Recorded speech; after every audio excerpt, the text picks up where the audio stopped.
200, 230, 240, 283.2, 190. Parker Schnabel made a huge discovery that could destroy his opponents just as they believed he was losing money on his dangerous Dominion Creek gamble.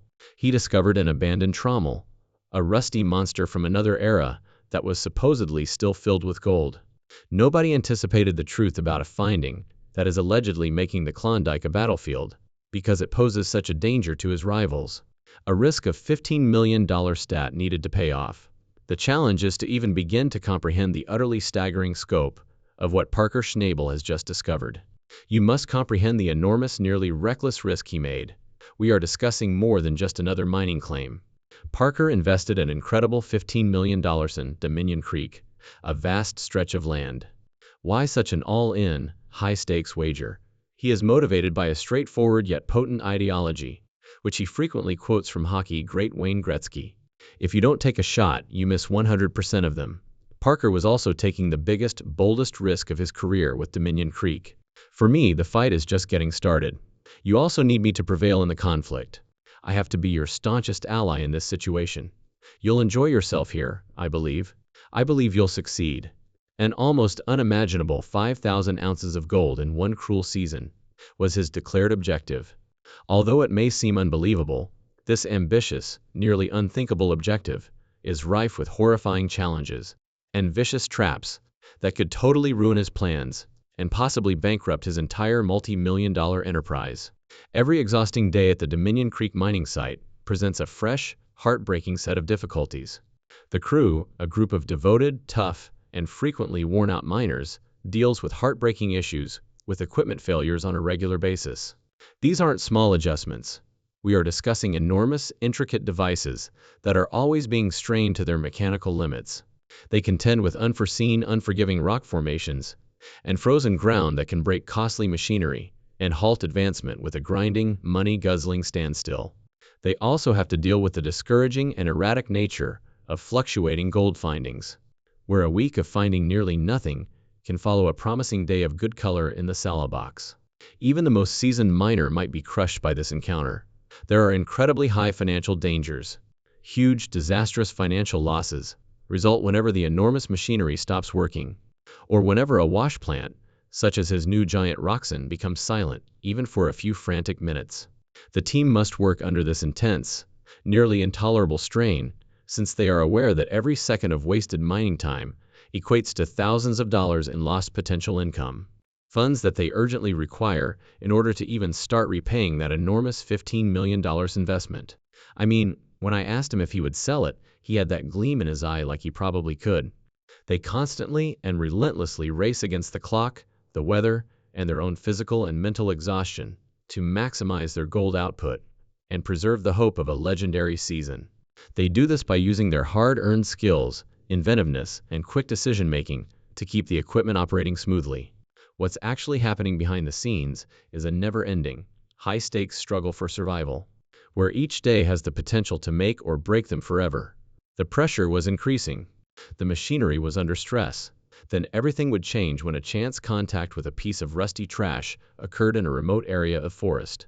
At a time when everything seemed to be a never-ending cycle of failures and uncertainty, Parker Schnabel suddenly discovered something that would alter the course of the season, and perhaps his career. It was a specter, a remnant of a past time. A massive deserted trommel, encased in a thick coating of moss, encircled by thick creeping flora, and covered with decades worth of dirt. It appeared as though no one had touched it in ages. It was scary in its sheer magnitude. A massive, corroding steel tube designed for high-volume, heavy-duty mining operations.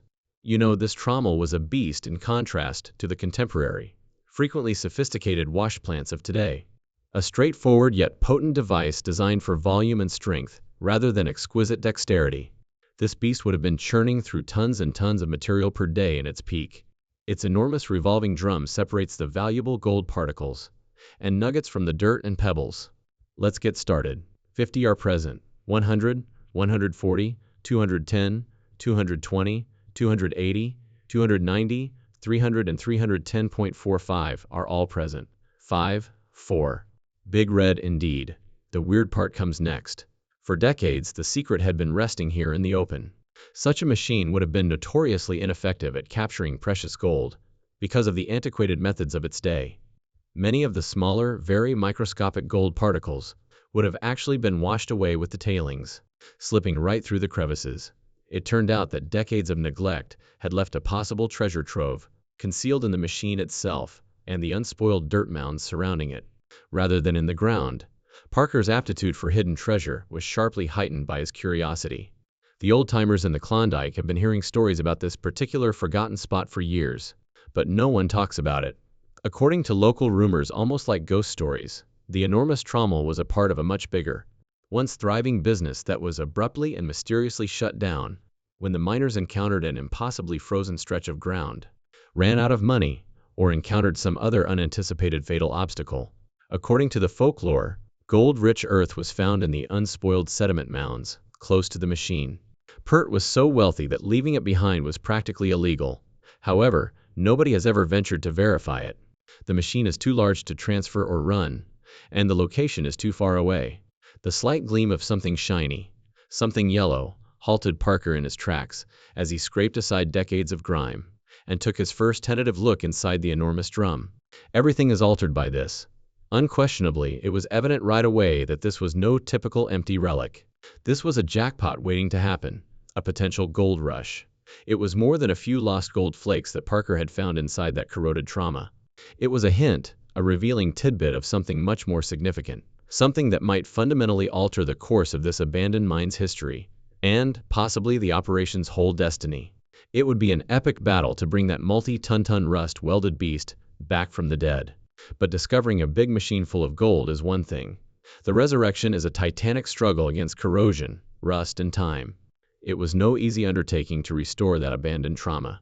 You won't believe how big of a problem Parker and his team were suddenly facing. This project was enormous, bordering on crazy. A fight to revive a multi-ton beast that is rusting.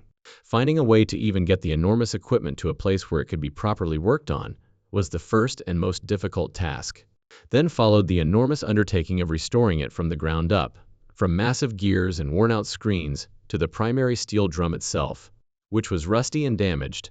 The operation required painstakingly mending or completely replacing innumerable seized and corroded elements.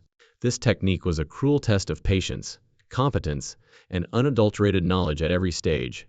The problem with Parker's team, though, is this: they were adamant.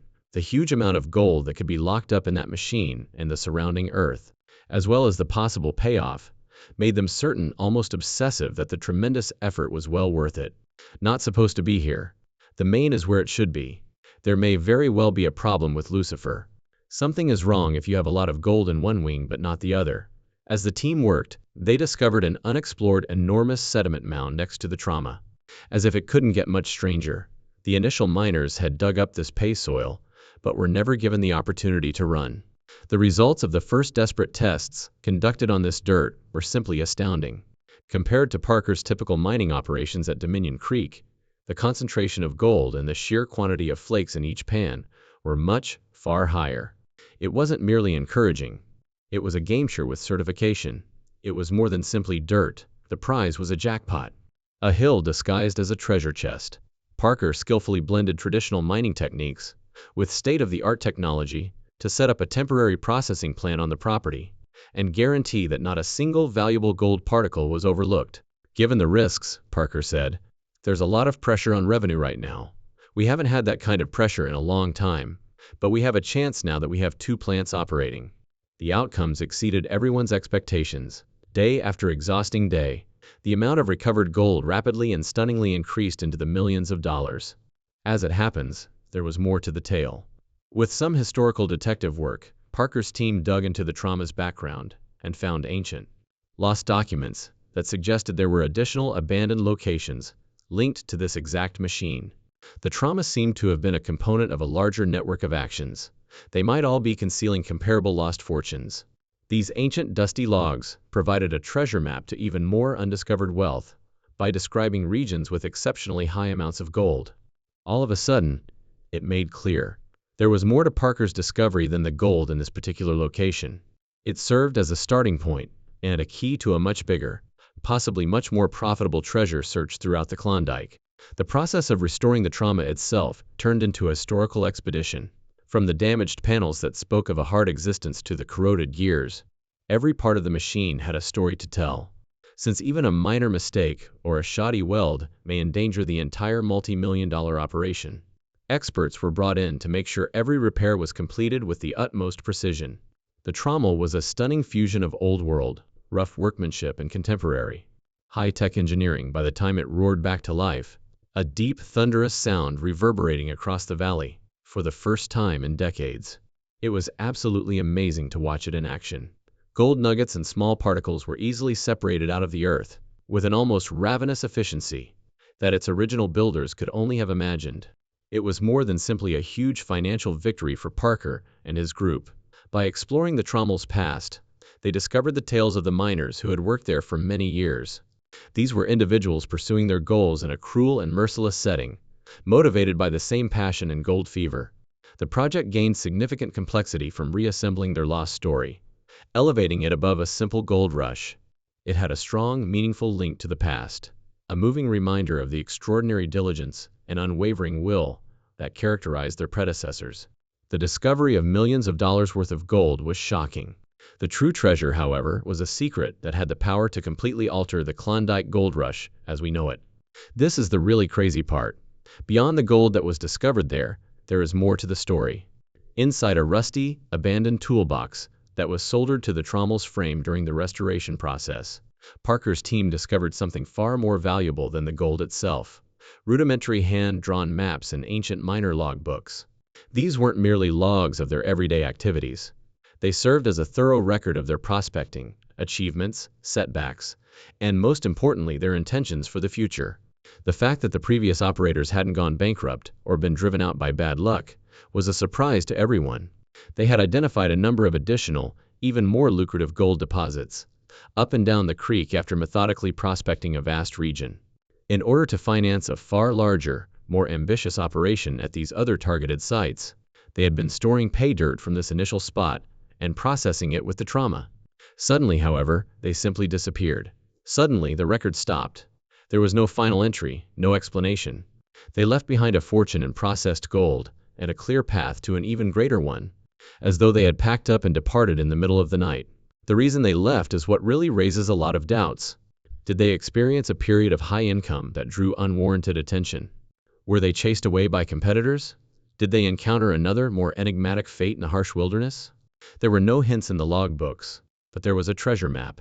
The coordinates, test results, and meticulous notes of a group of skilled miners from a bygone period were now in Parker's possession, directing him straight to a location that might contain hundreds or perhaps thousands of additional ounces of gold. His $15 million wager on Dominion Creek changed from a high-risk wager to something that was almost certain after this finding. He hadn't simply received a huge payout from the abandoned trauma. He had received the kingdom's keys from it. A huge, almost frenzied interest in the larger mining community was also triggered by the discovery. Given the necessity of securing these additional claims, one of Parker's pals might offer, "I'll try to get you some reinforcements so you can speed it up." However, this also meant that competitors were now closely observing Parker's every action out of a sense of avarice. The race had begun, and Dominion Creek's secret was out. Parker's trauma turned into a symbol, proof of the unrealized promise that may be found in the most unlikely forgotten places. It was no longer only a corroding artifact. It served as a lighthouse and a challenge to the entire business to reconsider, delve deeper, and never presume that the past is really over. Parker Schnabel is now the new king of the Klondike after his $400 million discovery in an abandoned tunnel.